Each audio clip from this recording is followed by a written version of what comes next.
La diffusion vient de démarrer. Tous les participants sont en mode écoute seul.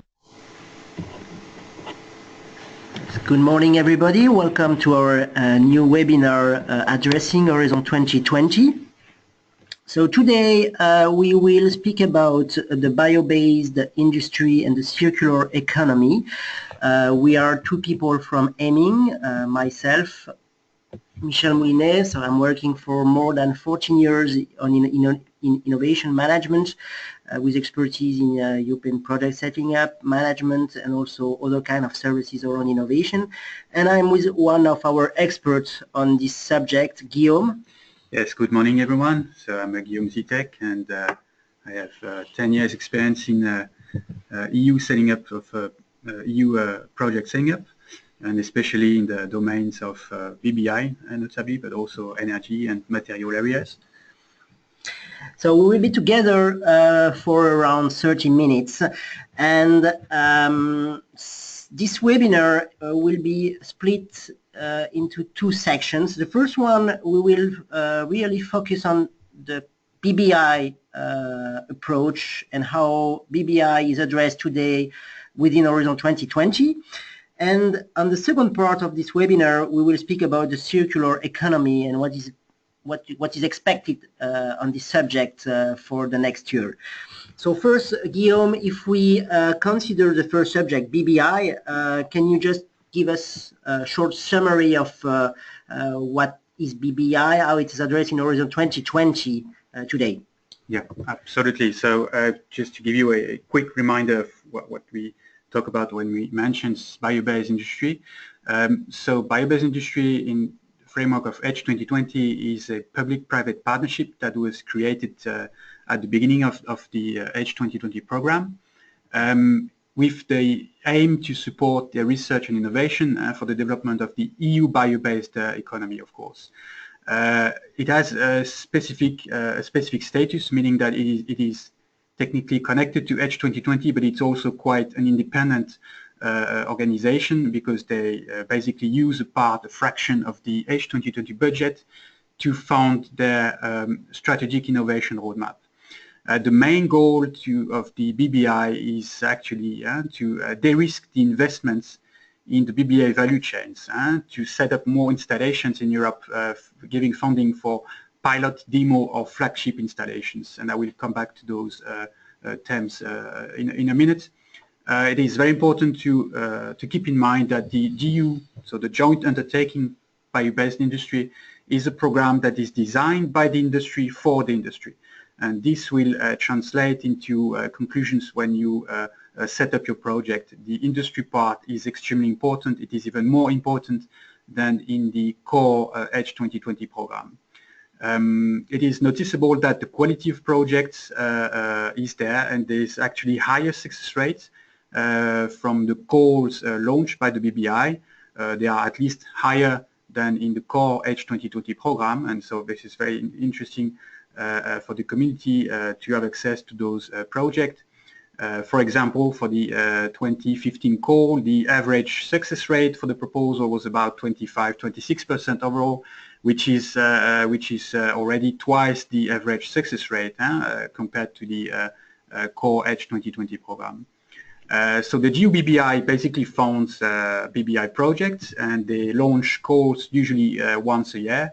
And the current planning is that the next work plan will be published in the coming days. So the work plan for 2017 will be published soon. The calls will be open in April, and the deadline to send your applications will close in September 2017. So we have some time to prepare ahead for those specific projects. Now, what kind of projects can you submit in this kind of call? There are 4 different types of projects that you can submit for this BBI call. The first type are the research and innovation actions. They are quite similar to the ones already present in the Edge 2020 program. They address, of course, lower TRL activities, but the main difference with the Edge 2020 core program is that BBI, they will fund projects covering a value chain, meaning even in a research and innovation project, the goal is not to fund single technology development. The goal is really to prepare value chain, to create value chain to go further in the TRL, and a research and innovation action in a BBI must prepare for a demo project. So it means that you need to involve all the partners of the value chain, and again we'll come to this aspect in a few minutes. The second types of project are the demo projects at higher TRL, which are meant, of course, to demonstrate the efficiency and operationality of a value chain in the BBI context. And the funding that is allocated to this kind of project is, of course, higher, because it means the project will basically invest in a facility. And the third type, the larger projects, are called the flagship projects. They really cover, again, a specific value chain for which you invest in a first-of-a-kind commercial plant. And this comes with, of course, a high level of funding to be able to finance such installation in Europe. So the fourth kind of project are called the CSAs, the Coordination Support Actions. They are mainly focused on, financing studies like road mapping, like preparing for the next course, or clustering activities. So those are usually smaller projects where you basically undertake this kind of activity.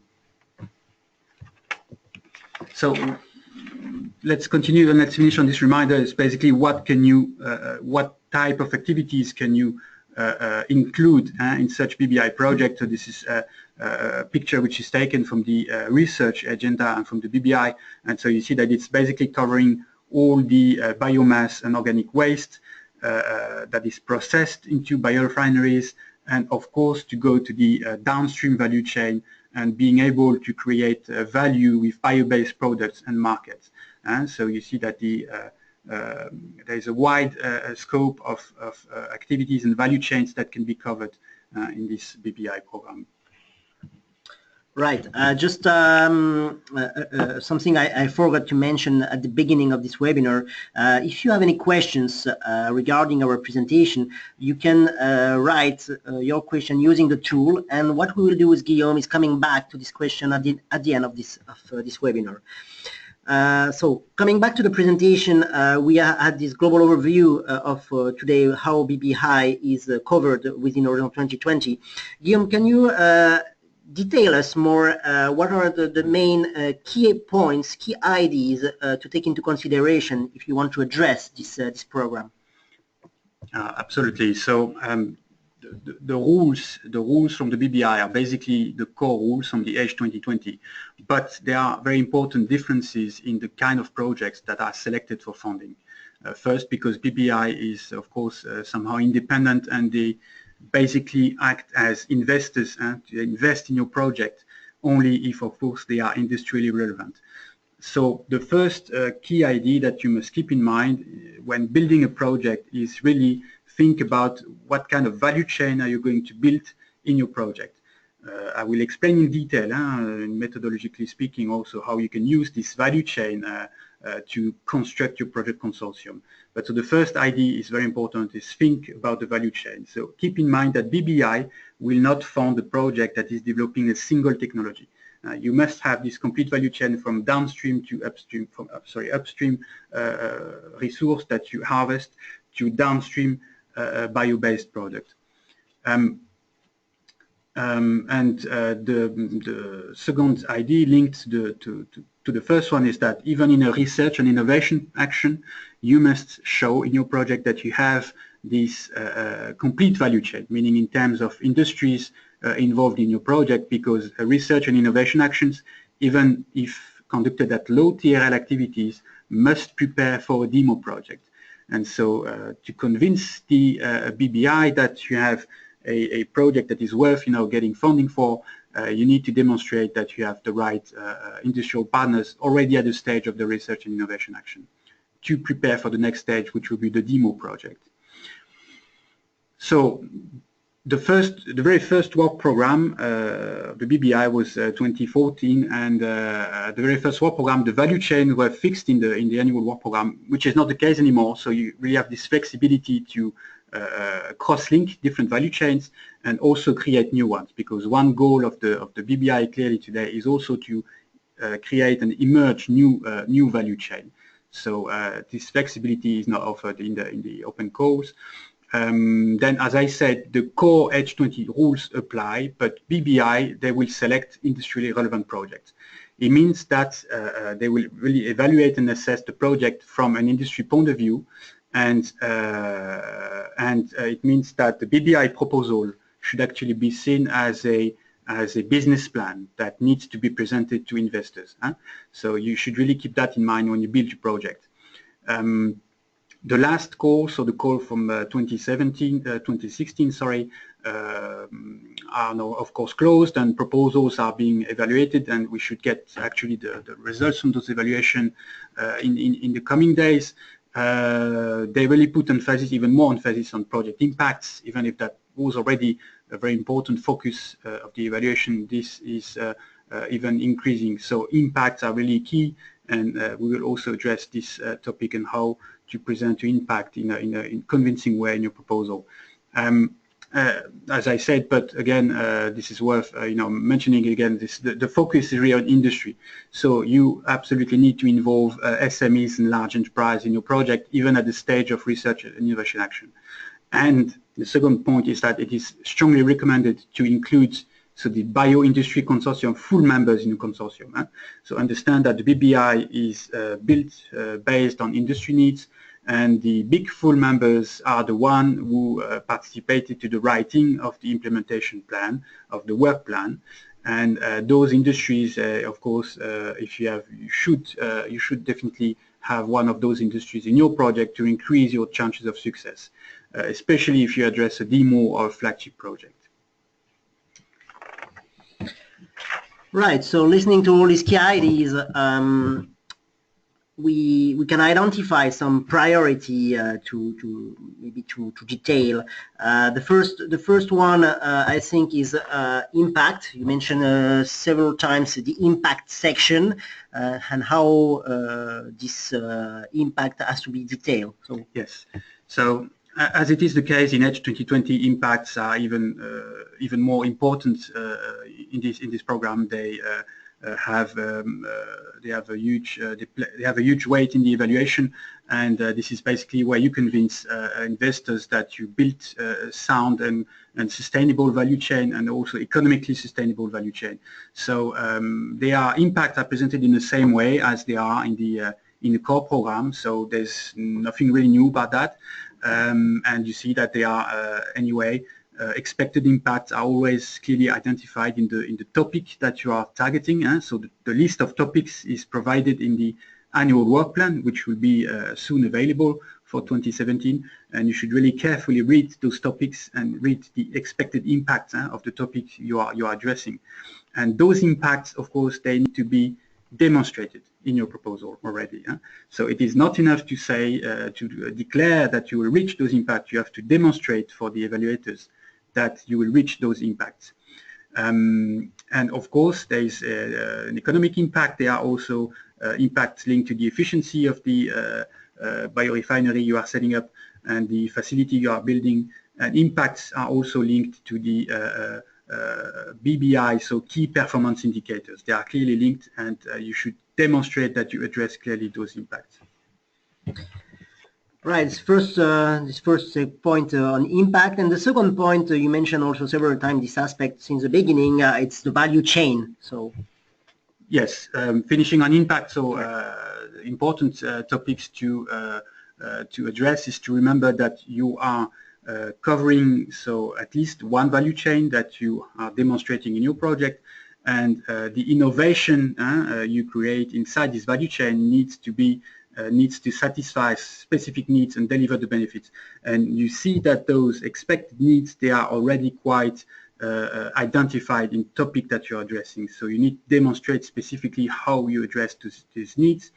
And of course, in order to do that, you need to have the right industrial contribution, because you need data that you are going to use in your proposal to demonstrate that you can reach the efficiencies, for example, that you are looking for, and more importantly, that you are developing bio-based product, which with a competitive analysis showing that how those bio-based products will be put on the market and how the companies will succeed to develop these value chains. So this is very important to be concrete on those aspects and use demonstrations and not only, of course, declaration. And those expected impacts can also be related to the indicators, and so the KPI, which are explicitly mentioned in the BBI annual work plan.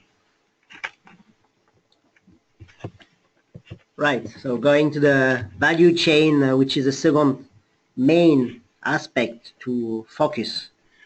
Yes, so the notion of value chain is here presented perhaps for those who are not very familiar with it, but we can understand that value chain is basically all the necessary activities that are needed to create a product, so the end product, based from the supply of raw materials. So from raw materials to the final product, and you need to build this value chain in order to complete a valid consortium for the BBI. So I said already, this is of critical importance for the proposal building, and this is also very useful to understand what what are the critical partners, what are the critical segments of the value chain you need to cover in your project. So we can illustrate with this generic schematics what could be a generic value chain for the BBI. So from left to right, from the feedstock of raw materials to the biorefining technologies and to the setup of the facility, and to the right, of course, going to the end product that are put on the market.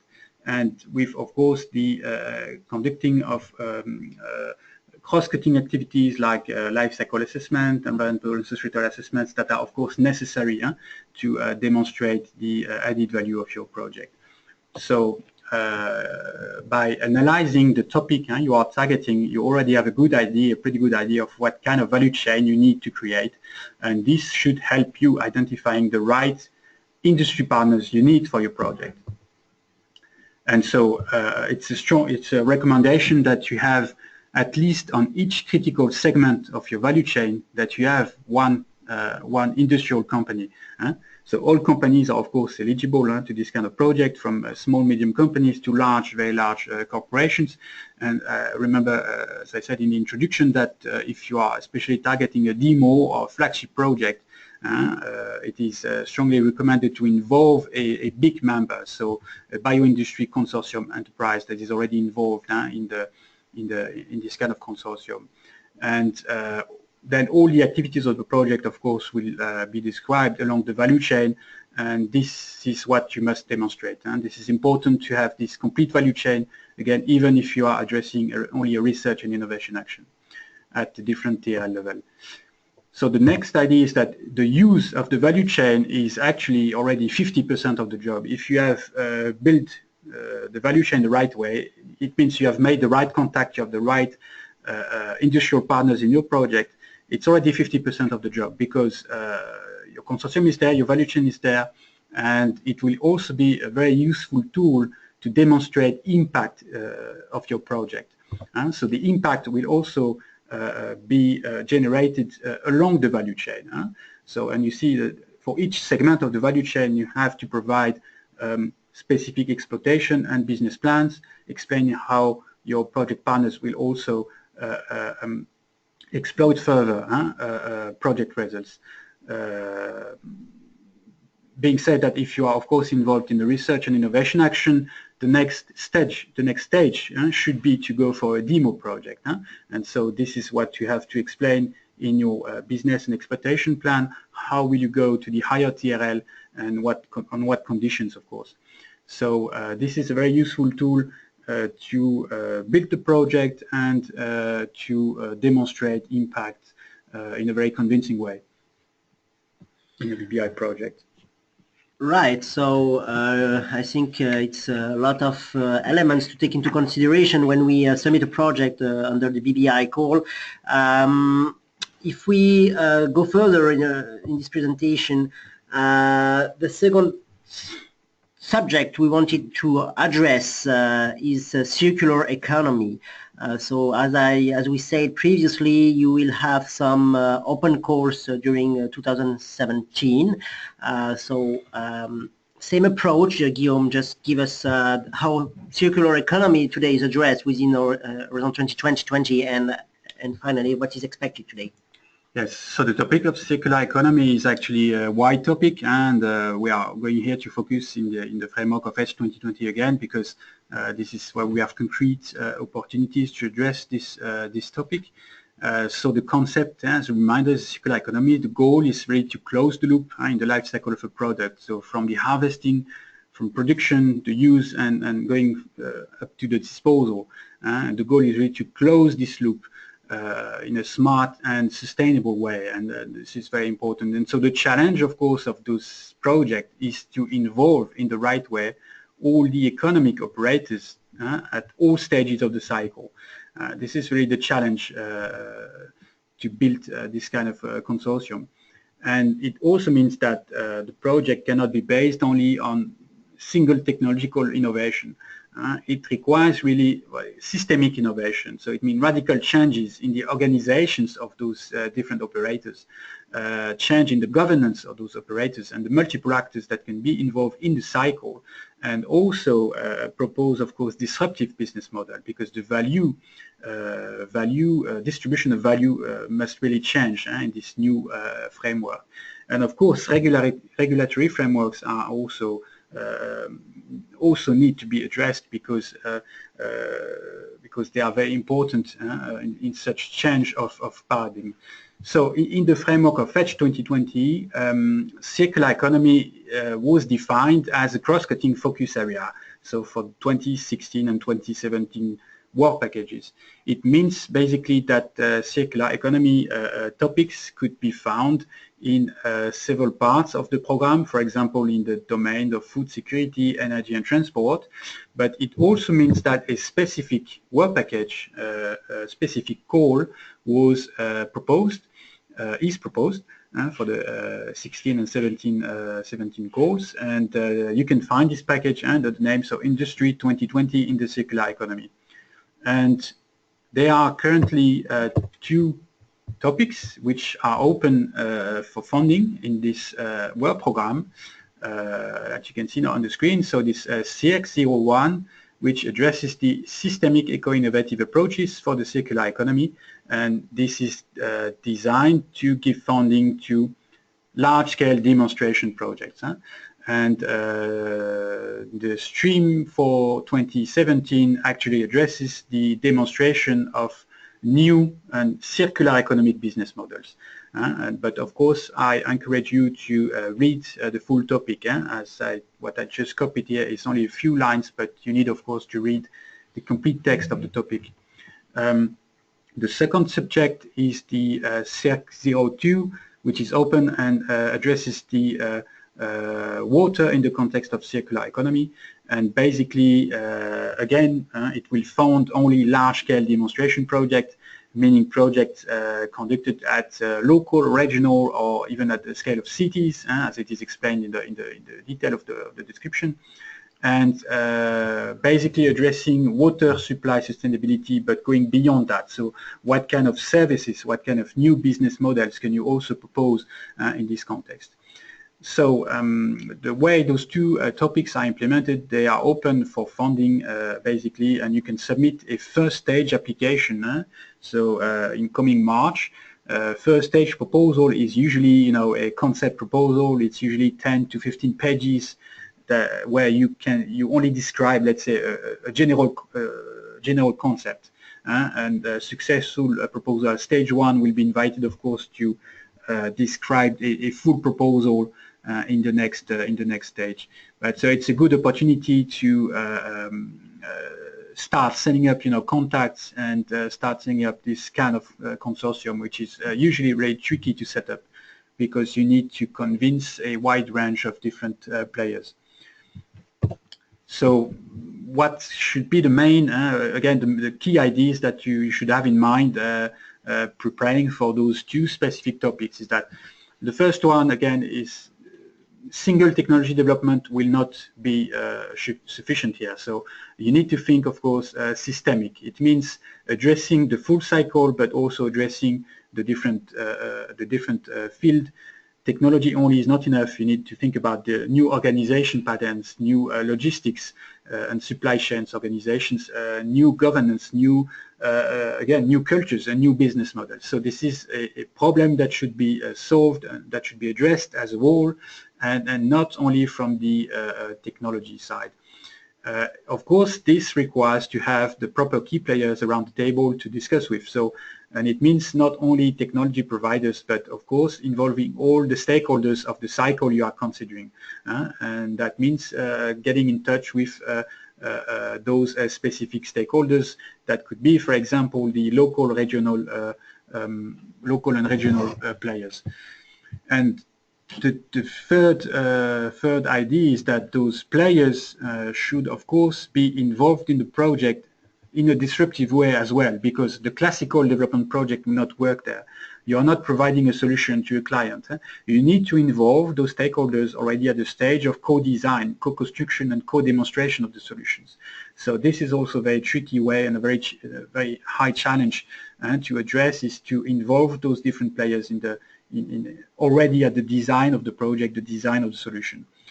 It is also explicitly mentioned that for those two topics, the project, they need to secure regional and national follow-up funding, and this will be a key asset for the project, and it will basically give you a higher score, and you must address that. So it means you should really involve the local and regional players in order to secure that follow-up funding beyond the H2020 funding, because the European Commission wants to give away funding for projects that will actually deliver output, long-lasting output. So you need to secure that follow-up funding. And last but not least, so there's also in the framework of those projects the possibility to consider innovation deals, meaning that there will be some agreement between the European Commission, between the local and regional government, for example, to help the innovators of the project to swiftly address the potential regulatory barriers, because one key challenge of those projects is usually that the current regulation is not adapted to the innovation we want to put on the market or we want to deploy at this scale, and this could be a major barrier. So the EU has, of course, put in place this mechanism of innovation deal, and that you can have a look at through this link, allowing, of course, those projects to be realistic.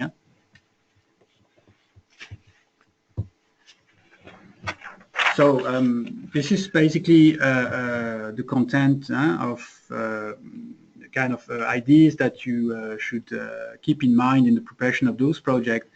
To give you a few examples, a few meaningful examples, we at Aiming have been involved in a few projects, both so in the BBI context, but also in the circular economy. And we have, for example, worked on the flagship BBI project at the stage of the setting up of the proposal, and now the project is currently running, and we are also working in the project as a project partner, work with the different partners on the management and dissemination and exploitation of the dissemination and exploitation work packages. I'm sorry, and we also have two success stories in the context of circular economy with Cabris project, which addressed a circular economy and actually an industrial symbiosis between the photovoltaic industry and electronic industry. And so the goal of the project is to recycle the precious materials that you find in the photovoltaic modules and to put them back in another industry process flow. And the second one is Resintex, addressing a circular economy from the textile waste that are going to be used for the chemical industries. So we have those success stories, and basically the way we have been involved in those projects is at different stages of project preparation or project running. So we don't provide a generic consulting support. We really adapt to the stage and to the needs of the consortium. But it's important to know that we can be involved at all stages of the project, and we can propose very concrete added value to help you succeed in this very competitive landscape. Yes, thank you, Guillaume. This is quite clear. So we arrive at the end of our webinar. Before closing our session, it's time to go to the questions. So we had the first question, which is I would say more technical questions regarding the BBI sections. So I can just give you these questions, which is, could you explain in detail the in-kind and additional investment required for the project?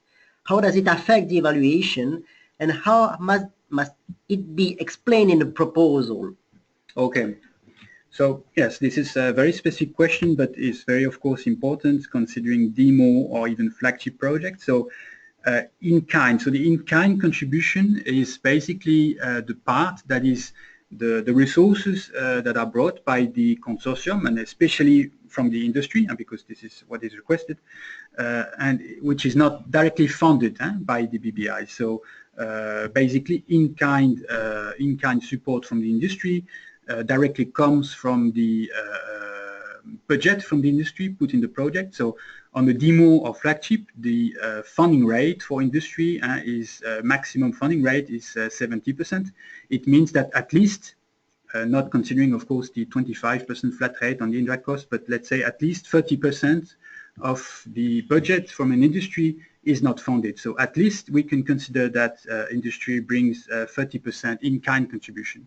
Now it is also requested in this large-scale project that sometimes industry can request lower than 17% maximum funding. It means they can increase their in-kind contributions. So if you are setting up, for example, a demo project, let's assume that the maximum funding you can get is around 15 million euros for the project, and we can assume that building a facility by the industrial company can cost way more than that. Maybe it's 25 million euros in total to invest in the facility. So it means that the company will not be funded anyway for 100% of their cost. And so the in-kind will basically represent the volume of money that is not funded by the BBI and that is anywhere invested by the company. So it's very important to show in your project that you have this in-kind contribution from the industrial consortium. The additional investment, they will be linked, of course, to the investment the company does in the facility, and those additional investment, they can, for example, cover activities that are not directly included in your project or that are not included in the funding request for your project, but there are activities that the company will anywhere invest in. And so you can show that this is considered as additional investment. It is, of course, this affects, of course, the evaluation, and it is usually important to show that you have this kind of in-kind contribution and additional investment. There is no, let's say, specific percentage of what should be the right in-kind contribution, because again, this is project by project, and this is by making also the business plan of the project that you could also have more data let's say, to back up the level of in-kind you can propose. So this is really an overall demonstration that has to be done, but it is the conclusion is that it's right. It's of course highly recommended to show that you have the strongest in-kind contribution, because it basically means that the consortium and the industries, especially, they share, they share a high part of the risk, and they are willing to take that risk. And this is very appealing to investors. And keep in mind that the UBBI, they think like private investors. They invest in the project. So if they see people ready to invest also their share, I mean, this is a good sign that you show to potential investors. So this is the mindset, of course, you should have when thinking about this in-kind of an additional investment. Okay, so the last question was regarding this in-kind. Is there any percentage of in-kind in mind for the total budget? So yeah, as I said, there is no fixed percentage, but when you think about it, the minimum in kind is already around 30% in a demo or flagship, because this is the part that is anyway not funded by the BBI. But if you show that you can go beyond this 30%, meaning that maybe the key industrial company that is investing, for example, in the facility, can request, less than the maximum funding, of course, and this is a sign again showing that they are ready to share, part of the risk.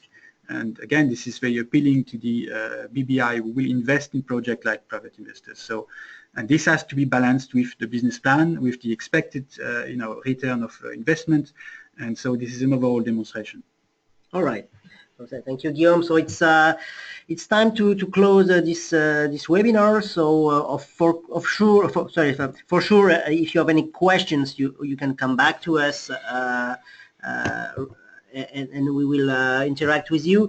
Just have in mind also that this webinar is registered and will be available if you want to register and to listen to it again. So thank you again for your attendance, and we wish you a nice day and end of week. Thank you. Thank you.